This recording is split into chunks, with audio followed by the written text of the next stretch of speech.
আসসালামু আলাইকুম প্রিয় শিক্ষার্থী বন্ধুরা। সেট ফাংশনের দ্বিতীয় পর্বে তোমাদের সকলকে স্বাগতম। তোমরা যারা আমার প্রথম পর্বটি দেখো নাই তাদের প্রতি আমার রিকোয়েস্ট থাকবে, তোমরা প্রথমে আমার প্রথম পর্বটি দেখবে, তারপর দ্বিতীয় পর্বটি দেখবে। তাহলে এই পর্বটি বোঝা তোমাদের জন্য সহজ হবে। প্রথম পর্বে আমরা লাস্ট পাওয়ার সেট পর্যন্ত আলোচনা করেছিলাম। আজকের পর্বটি আমরা শুরু করব সেটের সমতা দিয়ে। সেটের সমতা কথাটার মানে আমরা কি বুঝতে পারি, যে দুইটা সেট সমান হবে। দেখো, আমরা যদি একটি সেট এ কল্পনা করি, এ সেট 2, 3, 4, 6, আমার ইচ্ছা মতো আমি একটা সেট নিলাম, সেটের নাম হচ্ছে এ। অপর একটি সেট যদি বি নেই, বি হচ্ছে 2, 3, 3, 4, 6। এখন আমরা বলতে পারবো যে এ সেট এবং বি সেট সমান। তাহলে এ সেট বি সেট যদি সমান হয়, কি লিখবো আমরা? এ ইকুয়াল বি। এখন বলতে পারো যে ভাইয়া এ সেটের তো উপাদান সংখ্যা 4টি, এই সেটের উপাদান সংখ্যা 5টি, তাহলে সেট দুইটা কিভাবে সমান হলো? দেখো, এই সেটের মধ্যে একটি উপাদান বেশি, সেটা হচ্ছে 3 দুইবার রিপিট হয়েছে। বি সেটের মধ্যে 3 ডাবল মানে রিপিট হয়েছে। উপাদান সংখ্যা যদি পুনরাবৃত্তি হয় তাহলে সেটার ক্ষেত্রে সেটের কোনো ম্যাটার করে না, মানে এই সেটটা আর এই সেটটা সমান থাকবে। এখানে যদি আমি 4 5টাও লিখি তাহলে আমাকে একটা 4-এ কাউন্ট করতে হবে, একাধিক 4 কাউন্ট করা যাবে না। সেটা হচ্ছে সেটের বিধি। তাহলে সেটের বিধি অনুযায়ী আমরা এখানে 3 একটা, এখানে দুইটা 3, এই দুইটাকে আমরা একটাই কল্পনা করতে পারি। তো একটা যদি কল্পনা করি, একটা মুছে দিলাম, তাহলে এই সেটে 2 3 4 6 আছে, এই সেটেও 2 3 4 6 আছে। তাহলে আমরা বলতে পারি না যে এ সেট ও বি সেট সমান? আশা করি বুঝতে পারছো। এখন আমরা দেখব সেটের অন্তর। এ সেটের উপাদান সংখ্যা 2, 3, 4, 5, 6। এ সেটের উপাদান সংখ্যা দিলাম 2 3 4 5 6। আবার যদি 20 আরেকটা সেট ধরি, যার উপাদান সংখ্যা হচ্ছে 3, 5, 6, তাহলে আমাদের এ এবং বি সেটের অন্তর কিভাবে বের করব? আমি যদি তোমাকে বলে দিই যে এ বাদ বি অথবা এ মাইনাস বি, এটার মান কত? এটার মান কত? অন্তর মানে হচ্ছে বাদ দেওয়া। তাহলে এটার চিহ্ন, এই চিহ্নটার মানে হচ্ছে কি? বাদ দেওয়া। এ থেকে আমরা বি সেটের উপাদান সংখ্যা বাদ দেব, অথবা বিয়োগ। এই চিহ্ন ইউজ করতে পারবা, অথবা তুমি মাইনাস দিয়েও করতে পারবা। এখন আমরা এ সেটের উপাদান কি আছে, যে 2, 3, 4, 5, 6 মাইনাস বি সেটের উপাদান সংখ্যা 3, 5, 6, এ বাদ বি।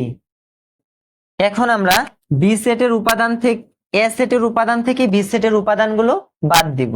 দেখো, এখানে 3 আছে, এখানেও 3 আছে, তাহলে 3 বাদ যাবে, 3 3।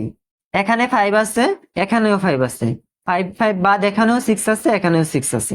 তাইলে আমার এই এ এর অংশ, এটা কিন্তু আমার এ এর অংশ, এটা বি এর অংশ। তাহলে আমার এ এর অংশে কি থাকতেছে? এ এর অংশে থাকতেছে 2 আর 4।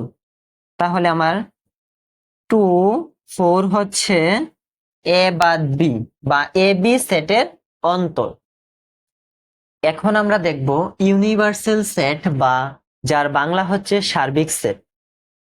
সার্বিক কথাটার মানেই আমরা বুঝতে পারতেছি, এই যে কথাটার মাঝে লুকিয়ে আছে যে সব। সার্বিক মানে কি? সব, মানে সবগুলো সেট নিয়ে গঠিত সেটটি হচ্ছে সার্বিক সেট।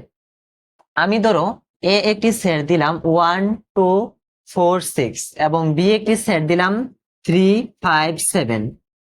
এখন আমি এই দুইটা সেট নিয়ে যদি একটি সেট গঠন করি, অর্থাৎ এই দুইটা সেটের যে উপাদানগুলো আছে এগুলো নিয়ে যদি আমি একটি সেট গঠন করি তাহলে কি দাঁড়ায়? আর আরেকটি কথা, সার্বিক সেটকে আমরা কি দ্বারা প্রকাশ করব? কি দিয়ে প্রকাশ করব? সেটা আমরা ইউনিভার্সাল, সার্বিক সেটের ইংরেজি ওয়ার্ড ইউনিভার্সাল সেট, মানে ইউনিভার্সাল কথার প্রথম যে লেটারটুকু আছে ইউ, সেটা দিয়ে প্রকাশ করব। তবে সব সময় একটি কথা মনে রাখতে হবে, ইউটা বড় হাতের লিখতে হবে। তো যদি তুমি ইউটা বড় হাতের লিখো সেটা দ্বারা বোঝাবে ইউনিভার্সাল সেট। আমি ইচ্ছে মতো কিন্তু এ সেট বি সেট ধরে নিতে পারবো, কিন্তু ইউনিভার্সাল সেটের বেলা আমি সবসময় ইউই প্রকাশ করতে হবে, ইউই দিতে হবে। আমি যদি ইউ এখানে লিখি তাহলেই বোঝাবে যে এটা ইউনিভার্সাল সেট বা সার্বিক সেট। আমি বলতেছি যে এ আর বি এর ইউনিভার্সাল সেট কি হবে? তাহলে এ এবং বি এর যতগুলো উপাদান আছে সবগুলো উপাদান নিয়ে যে সেটটা গঠিত হবে সেটাই হবে ইউনিভার্সাল সেট। দেখো, এর মধ্যে আছে 1 দিলাম, বি এর মধ্যে আছে, এর মধ্যে আছে 2 বি তে আছে 3 এ তে আছে 4 বি তে আছে 5 বি তে আছে, এ তে আছে 6, বি তে আছে 7।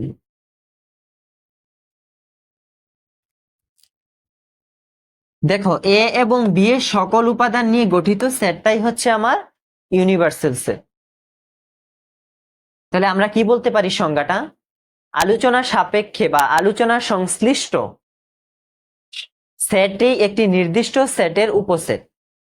বললাম কি, আমরা আলোচনা করতেছি কাকে নিয়ে? তোমরা প্রথমেই কল্পনা করতে হবে, আমি যে তোমাদেরকে এই দুইটা অংশ থেকে এটা নিয়ে আসলাম এটা কল্পনা করা যাবে না।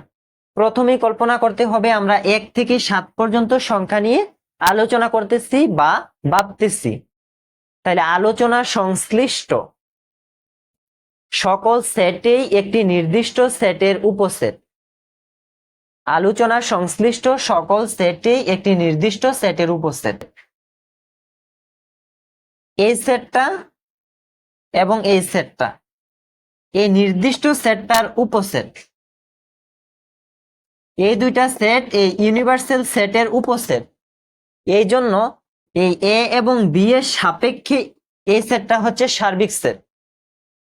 এ বি এর সাপেক্ষে এই সেটটা সার্বিক সেট।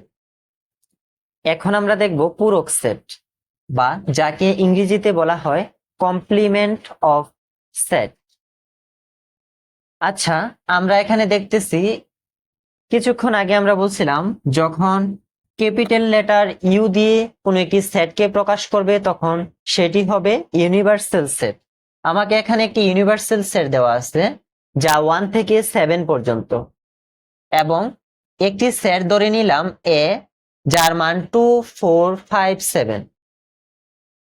আচ্ছা, এ সেটে যেই উপাদানগুলো আছে যেমন 2 4 5 7, এই উপাদানগুলো কিন্তু আমাদের ইউনিভার্সাল সেটে অন্তর্ভুক্ত আছে।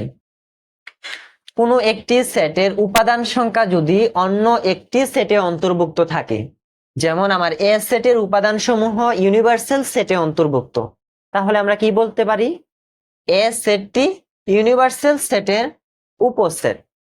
এই সেটের উপাদানগুলা এই সেটে অন্তর্ভুক্ত আছে, এজন্য আমরা এ সেটটিকে বলতে পারবো এই সেটটি ইউনিভার্সাল সেটের উপসেট। পূরক সেটের সংজ্ঞাটা তাহলে কি দাঁড়ায়? এ সেটের বহির্ভূত সকল উপাদান নিয়ে গঠিত সেটকেই পূরক সেট বলা হয়। যেমন এ একটা সেট আমি বললাম, তুমি এখানে এর জায়গায় যে কোনো কথাই তুমি উল্লেখ করতে পারো, যে কোনো একটি সেটের উপাদান, কোনো একটি সেটের বহির্ভূত সকল উপাদান নিয়ে গঠিত সেটটি হচ্ছে ওই সেটের পূরক সেট।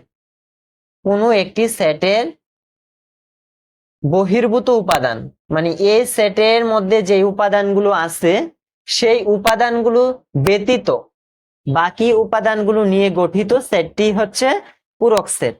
কার সাপেক্ষে? ইউনিভার্সাল সেটের সাপেক্ষে। পূরক সেট আর ইউনিভার্সাল সেটের সাথে সম্পর্ক রয়েছে, এজন্য আমরা ইউনিভার্সাল সেটের সাথে ওকে তুলনা করলাম। দেখো, আমি বলছি কি এ সেটের মধ্যে যে উপাদানগুলো আছে সেটা ব্যতীত বাকি যে উপাদানগুলো ইউনিভার্সাল সেটে আছে সেগুলা হচ্ছে এ সেটের পূরক সেট। তাহলে এ সেটের পূরক সেটকে আমরা কি দিয়ে প্রকাশ করব? কমপ্লিমেন্ট অফ এ দিয়ে প্রকাশ করব এ সেটের পূরক সেটকে। এ সি, সিটা কেন দিলাম?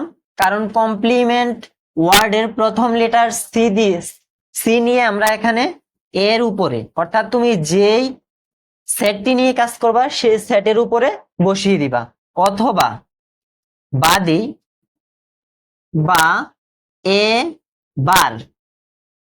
বার দিয়েও তুমি প্রকাশ করতে পারো। এ কমপ্লিমেন্ট অফ এ অথবা এ বার দিয়ে তুমি পূরক সেটকে প্রকাশ করতে পারো। এখন আমার পূরক সেটটি কি হবে?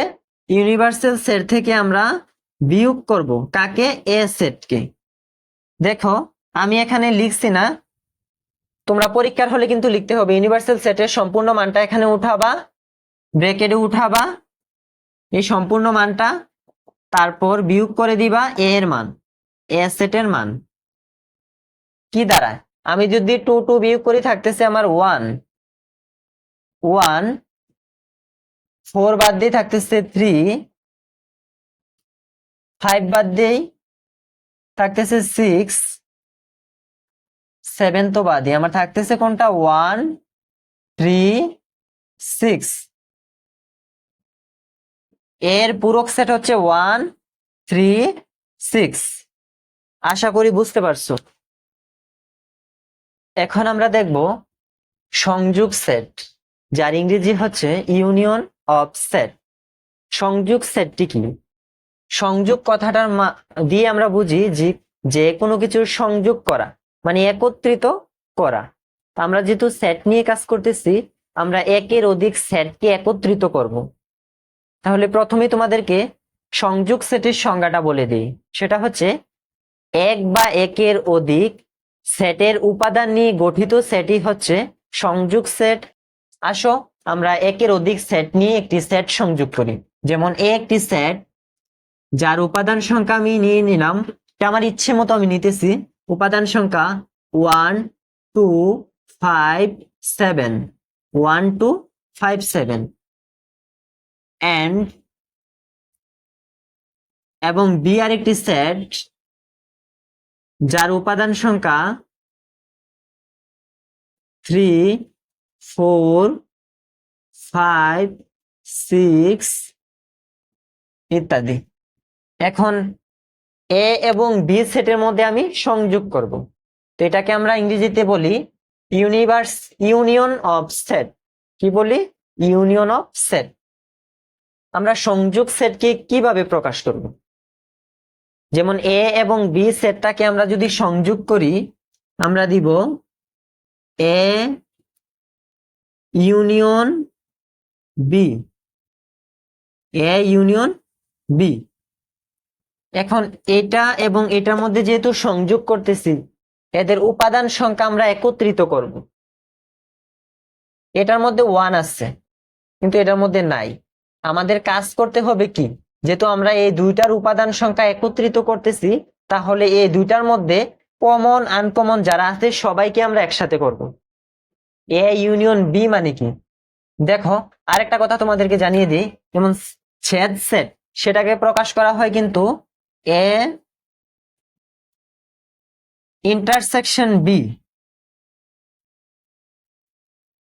সংযোগ সেটকে প্রকাশ করা হয় এ ইউনিয়ন বি দ্বারা, আর ছেদ সেট বা ইন্টারসেকশন অফ সেটকে প্রকাশ করা হয় এ ইন্টারসেকশন বি দ্বারা।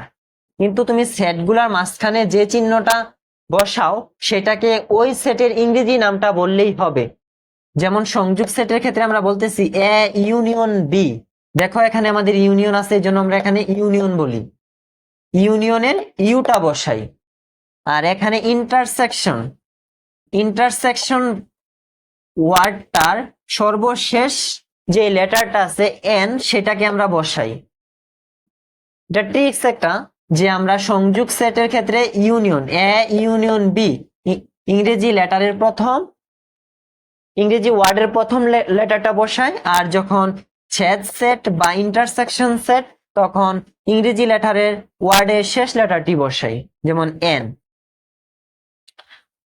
আমরা সংযোগ সেটের বেলা বলছি কি, যে কমন আনকমন, মানে এ এর মধ্যেও আছে, বি এর মধ্যে আছে, এমন সব উপাদান আমরা নিব। দেখো এখানে 1 আছে, এখানে 1 নাই, তবু আমরা 1 নিব, 1, কারণ যে কোনো একটাতে থাকলেই হবে। এখানে 2 আছে, এখানে নাই, তাও আমরা নিতে পারবো। এখানে 5 আছে, কিন্তু এখানে 3 আছে, সিরিয়ালে আমরা সাজিয়ে নিচ্ছি। এখানে 3 আছে কিন্তু এখানে নেই, আমরা 3 নিতে পারবো। যে কোনো একটাতেই উপাদানটা থাকলে আমরা নিতে পারবো, মানে কমন আনকমন। এখানে 5 আছে, এখানে 4 আছে, কিন্তু এখানে 4 নাই, আমরা নিতে পারবো। দেখো এখানেও 5 আছে, এখানেও 5 আছে, নিতে পারবো। এখানে 6 আছে, এখানে 6 নাই, নিতে পারবো। এখানে 7 আছে, এখানে নাই, নিতে পারবো। দেখো যে কোনো একটাতে ছিল যেটা, ওইটাকেও নিচ্ছি। আবার এই অংশটা দেখো, এটাতেও ছিল, ওইটাতেও ছিল, মানে এই অংশটা ছিল কমন, এটাকেও নিচ্ছি। যারা আনকমন ছিল ওদেরকেও নিচ্ছি। তাহলে আমরা সংযোগ সেট দিয়ে কি বুঝতেছি, যে কমন আনকমন সবাইকে আমরা এই সেটের মধ্যে নিব। আর সেট সেট সেট বা ইন্টারসেকশন অফ সেট, এটার মানে হচ্ছে সেম মানগুলা দিয়ে আমি এটা করি, তোমরা বুঝতে পারবা ইজিলি। যেমন এটার মানে হচ্ছে ইন্টারসেকশন, মানে শুধু কমন গুলা নেব। আমরা বলছি সংযোগ সেটের বেলায় কমন আনকমন সবাইকে নিব, আর ইন্টারসেকশনের বেলা শুধু আমরা কমন যারা আছে ওদেরকে নিব। এখন এ এবং বি সেটের মধ্যে, সেটকে যদি আমরা ইন্টারসেকশন করি তাহলে আমাদের কমন অংশটাই আমরা পাবো, যেমন শুধু 5, বাকিগুলা নেওয়া যাবে না, কারণ এটা 1 শুধু এটার মধ্যে আছে কিন্তু এটার মধ্যে নাই, 2 এখানে আছে, এখানে নাই, শুধু 5 এখানেও আছে, এখানেও আছে। মোট কথায় শুধু কমন দুই সেটের মধ্যে যেটা থাকবে সেটাকে আমরা ইন্টারসেকশনে পাবো, মানে সেটের সময় আমরা সেটাকে কাউন্ট করতে পারবো। আর ইউনিয়ন সেট বা সংযোগ সেটের বেলায় কমন আনকমন সবাইকে আনবো। এখন ইউর সময় আমরা কমন আনকমন করব না এন এর সময় কমন আনকমন নিব, এটা কিভাবে বুঝবো? এটা একটা টিক্স আছে।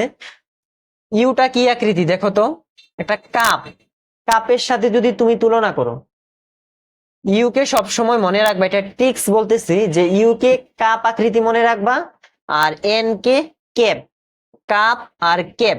দেখো কাপের মধ্যে তুমি কোনো কিছু যদি রাখো, কোনো কিছু ডালো, মনে করো চা ডাললা কাপের মধ্যে, তাইলে তো তুমি যতটুকু চা ডালো ততটুকুই থাকবে। মানে আমি এই অংশটা পুরো অংশ যদি আমি কাপের মধ্যে রাখি, তাহলে কাপের মধ্যে আমার সম্পূর্ণ অংশটাই আসবে। আর মাথায় আমরা যে ক্যাপ পরি, ক্যাপটা থাকে এভাবে, এই যে এভাবে আছে। আমি যদি এখানে চা ডালি, মানে নিচে দিয়ে একটু চা উপরের দিকে উঠাই দিলাম, এটা আর এটা, আমি এটার মধ্যে চা দিলাম, এটা যতটুকু দেয় আমি ততটুকুই নিতে পারবে। আর এটার মধ্যে আমি একটু চা দিলাম, হ্যাঁ, এই অংশটা যতটুকু আছে এই ততটুকু অংশের মধ্যেই একটু ভিজবে, মানে আমার ক্যাপটা এই অংশটার মধ্যে একটু ভিজবে, মানে আমার এই ক্যাপটা পূর্ণ হবে না। কিন্তু আমার কাপ একদম পূর্ণ হয়ে যাবে, আমি যতক্ষণই ডালি পূর্ণ হবে, কিন্তু আমার ক্যাপের মধ্যে কিন্তু পূর্ণ হবে না। তাহলে এটা দ্বারা কি বুঝতেছো, যে কাপের মধ্যে কমন আনকমন সবকিছু থাকবে, যখন আমরা ইউজ করব তখন কমন আনকমন সবাই থাকবে। আর যখন ক্যাপ কল্পনা করব বা এন কল্পনা করব তখন শুধু কমন গুলা থাকবে। যেমন এখানেও 5 আছে, এ সেটেও 5 আছে, বি সেটেও 5 আছে, তাহলে আমরা শুধু এখান থেকে একটি উপাদানে নিতে পারবো 5, শুধু কমনটি। এখন আমরা দেখব কার্তেশীয় গুণজ। কার্তেশীয় গুণজের ক্ষেত্রে তোমাদের সংজ্ঞা তেমন একটি ইম্পর্টেন্ট না, সংজ্ঞা পড়তেও হবে না, কার্তেশীয় গুণজের নিয়মটা জানতে হবে। এখানে আমি দুটি সেট নিয়েছি, এ সেট এবং বি সেট। এ সেটে আমার উপাদান সংখ্যা 2টি এবং বি সেটের উপাদান সংখ্যা 3টি। আসো প্রথমে আমরা দেখি এ এবং বি এর মধ্যে যদি আমরা কার্তেশীয় গুণজ করি তাহলে কি আসবে। এ এবং বি কার্তেশীয় গুণজকে সাধারণত ক্রস গুণ দ্বারা প্রকাশ করা হয়। এ একটি সেট এবং বি একটি সেট, এ বি এর মধ্যে আমরা কার্তেশীয় গুণজ করতে যাচ্ছি, তাই এ ক্রস বি। এখন আমি যদি তোমাকে কোশ্চেন করি এ এবং বি সেটের কার্তেশীয় গুণজের উপাদান সংখ্যা কত, কার্তেশীয় গুণজ করার পর যে একটি নতুন সেট হবে, তাহলে ওই সেটের উপাদান সংখ্যা কতটি হবে, সেটা আমরা কিভাবে বের করব। আমরা এ সেটে দেখতেছি যে 2টি উপাদান এবং বি সেটে 3টি উপাদান, আমরা এ এবং বি কে ক্রস গুণ করতেছি, তাহলে এর জায়গায় যদি আমরা 2 বসাই, ক্রস ক্রস গুণের গুণ 3, তাহলে 3-এর সাথে 2 গুণ করলে কত হয়? 3 দুগুণে 6। তাহলে এ আর বি কে যদি আমরা কার্তেশীয় গুণজ করি তাহলে আমাদের উপাদান সংখ্যা হবে, এই দুটি সেটের মিলিত কার্তেশীয় গুণজের উপাদান সংখ্যা হবে 6টি। এখন আমরা কার্তেশীয় গুণজটি অ্যাপ্লাই করে দেখব, কার্তেশীয় গুণজের যে নিয়ম আছে ওই নিয়মটি অ্যাপ্লাই করে দেখব যে আসলে 6টি উপাদান আসতেছে কিনা। আসো দেখি। কার্তেশীয় গুণজের নিয়ম হচ্ছে আমাদের প্রথম যে সেটটি থাকবে ওই সেটের প্রথম উপাদান, প্রথম সেটের প্রথম উপাদানকে দ্বিতীয় সেটের প্রথম উপাদান দিয়ে একবার, দ্বিতীয় উপাদান দিয়ে একবার, তৃতীয় উপাদান দিয়ে একবার, এভাবে সেট গঠন করতে হবে। প্রথম সেটের প্রথম উপাদান হচ্ছে এ, তারপর দ্বিতীয় সেটের প্রথম উপাদান, কমা দিয়ে দ্বিতীয় সেটের প্রথম উপাদান, ফার্স্ট ব্র্যাকেট, কমা, প্রথম সেটের প্রথম উপাদান দ্বিতীয় সেটের দ্বিতীয় উপাদান ওয়াই, ফার্স্ট ব্র্যাকেট, কমা, প্রথম সেটের প্রথম উপাদান দ্বিতীয় সেটের তৃতীয় উপাদান, ফার্স্ট ব্র্যাকেট, কমা। এখন আমাদের প্রথম সেটের প্রথম উপাদানের কাজ শেষ, এখন দ্বিতীয় উপাদান দিয়ে কাজ করব। প্রথম সেটের দ্বিতীয় উপাদান, কমা, দ্বিতীয় সেটের প্রথম উপাদান এক্স, ফার্স্ট ব্র্যাকেট, কমা, প্রথম সেটের দ্বিতীয় উপাদান বি, কমা, দ্বিতীয় সেটের দ্বিতীয় উপাদান ওয়াই, ফার্স্ট ব্র্যাকেট, কমা, প্রথম সেটের দ্বিতীয় উপাদান বি, কমা, দ্বিতীয় সেটের তৃতীয় উপাদান জেড, ফার্স্ট ব্র্যাকেট, তারপর এই যে সেকেন্ড বন্ধনী বা দ্বিতীয় বন্ধনী দিয়ে আমাদেরকে ক্লোজ করে দিতে হবে।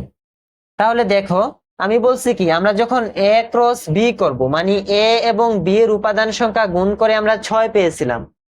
এখন আমাদের 6টি উপাদান এখানে আমরা পেয়েছি কিনা এটা দেখতে হবে। যদি তুমি দেখো যে তোমার 6টি উপাদান আসছে তাহলে বুঝবা যে তোমার কার্তেশীয় গুণজ সঠিক হয়েছে। 1টি, 2টি, 3টি, 4টি, 5টি, 6টি। দেখো সিরিয়ালে আমরা 6 পর্যন্ত পাইলাম, তাহলে আমার কার্তেশীয় গুণজ এখানে কমপ্লিট হল। এখন আমরা দেখব ক্রমজোড়। ক্রমজোড় কথাটার মানে কি? ক্রম মানে হচ্ছে ক্রমিক সংখ্যা, আর জোড় মানে হচ্ছে দুইটা অবশ্যই থাকবে, মানে জোড়া আকারে থাকবে। তাইলে আমরা ক্রমজোড়ের সংজ্ঞাটা কিন্তু অনেক ইম্পর্টেন্ট। ক্রমজোড়ের সংজ্ঞাটা কি বলতে পারি? এক জোড়া উপাদান, যেহেতু জোড় আমাদের টপিক্সের মধ্যে জোড় আছে, তাহলে আমরা বলতে হবে এক জোড়া উপাদানের কোনটি প্রথম অংশে আর কোনটি দ্বিতীয় অংশে। যেমন এক জোড়া উপাদান কি, আমি নিলাম এক্স এবং ওয়াই, তাহলে এখানে দুইটা না, এটা এক জোড়া। তাহলে আমি এক্স কে প্রথমে রাখলাম, ওয়াই কে এক্স কে শুরুতে রাখলাম, ওয়াই কে শেষে দিলাম।